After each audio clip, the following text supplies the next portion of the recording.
अश्लील व्हिडिओ आणि photo social मीडियावर व्हायरल करण्याची धमकी देत 12 लाख रुपयांची खंडणी मागणाऱ्या 4 आरोपींना सातपूर पोलीस आणि गुन्हे शाखा युनिट 2च्या पथकानं अवघ्या 5 तासात जेरबंद केलं।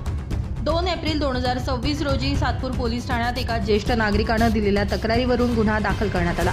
आरोपींना फिर्यादी यांच्या कार्यालयातील टॅब चोरी करून त्यामधील वैयक्तिक व्हिडिओ आणि फोटो हस्तगत केले। हे व्हिडिओ व फोटो सोशल मीडियावर व्हायरल करण्याची धमकी देत आरोपींनी 12 लाख रुपयांची मागणी केली। त्यापैकी 10,000 रुपये खंडणी स्वरूपात स्वीकारत आरोपींनी फिर्यादीस अश्लील फोटो आणि व्हिडिओ पाठवले होते।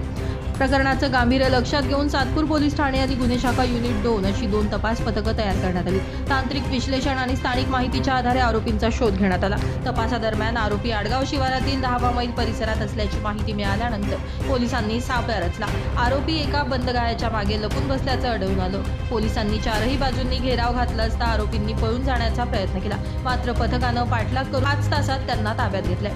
आकाश पुंडलिक बकरे वय 28 राहणार सातपूर नाशिक, प्रकाश रामदास पानपाटील वय 25 राहणार सातपूर कॉलनी नाशिक, सूरज सुनील गवई वय 27 राहणार मोतीवाला कॉलेज परिसर सातपूर व श्रीपद भीमराव शिंदे वय 38 राहणार खंबाळे तालुका त्र्यंबकेश्वर जिल्हा नाशिक यांना ताब्यात घेण्यात आले। ही कारवाई पोलीस आयुक्त संदीप कर्णिक, पोलीस उपायुक्त किशोर काळे, सहाय्यक पोलीस आयुक्त सचिन बारी यांच्या मार्गदर्शनाखाली वरिष्ठ पोलीस निरीक्षक प्रकाश आहिरे यांच्या नेतृत्वाखाली करण्यात आली आहे। सदर कारवाईत सहाय्यक पोलीस निरीक्षक हेमंत तोडकर, सहाय्यक पोलीस निरीक्षक डॉक्टर समाधान हिरे, उपनिरीक्षक शंकर काळे, महाजन आहेर, दीपक खरपडे, संजय दराडे, पारस देशमुख, महेश खांडवाले, सागर गुजावर, सचिन आजबे, अमोल मोरे, सोनू खाडे यांनी सहभाग घेतला। पुढील तपास सातपूर पोलीस ठाण्याकडून सुरू आहे।